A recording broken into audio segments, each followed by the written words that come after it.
रात का आखिरी पहर था। चंदपुर गांव के ऊपर एक अजीब सा सन्नाटा था। ना कुत्ते भौंक रहे थे, ना कोई चिड़िया की आवाज, सिर्फ एक अजीब सी हवा जो एक पुराने गुलाबी पत्तों वाले पेड़ के पत्तों को हिला रही थी। इस गांव के लोग कहते थे, जब भी हवा इस पेड़ के पास से गुजरती है तब किसी औरत की सांस उसके साथ चलती है। कोई नहीं जानता था वो कौन है, पर सब कहते थे चंदपुर के तालाब में एक औरत की रूह कैद है, शायद वही है। सुनने में आया बहुत साल पहले उसी तालाब के पास रहती थी गंगा और उसका पति तुंग तुंग, एक मिट्टी के बर्तन बनाकर बेचने वाला आदमी। तुंग तुंग हर रात गांव के अंदर के भंडार में जाकर मिट्टी लाया करता था मटका बनाने के लिए। पर एक रात कुछ अलग था। उस दिन अमावस थी और मिट्टी से एक अजीब सी बदबू आ रही थी। तुंग तुंग ने गंगा से कहा, रात भारी है, तू सो जा, मैं बस कुछ देर में मिट्टी लाकर लौट आता हूँ। गंगा को दरवाजे पर बोलकर ही वो चला गया। अगली सुबह गांव वालों ने देखा तालाब के पास तुंग तुंग का मटका पड़ा था और उसके अंदर सिर्फ खून, लेकिन तुंग तुंग गायब था।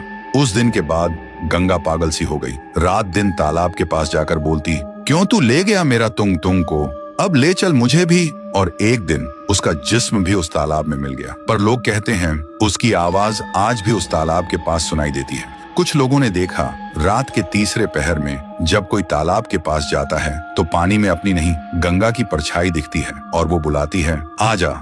गांव के लोग जब सरपंच को सारी बात बताए तो सरपंच ने फैसला लिया तालाब को बंद कर दिया जाए। फिर एक दिन तालाब में सीमेंट डालकर उसे बंद कर दिया गया। तब से सब समझने लगे अब सब ठीक है। तभी उस गांव में आता है एक नौजवान राई स्टार। उसने सुना था गांव में पुरानी कहानियां हैं, इसलिए वो सोचता है क्यों ना उस पर एक डॉक्यूमेंट्री बनाई जाए। फिर एक रात सब बदल गया। रात के 1 बजे राई स्टार तालाब के पास जाने का फैसला करता है, लेकिन जैसे ही उसने बंद तालाब के पास पैर रखा एक ठंडी हवा चलती है और एक आवाज, तू भी अब मिट्टी में मिल जा।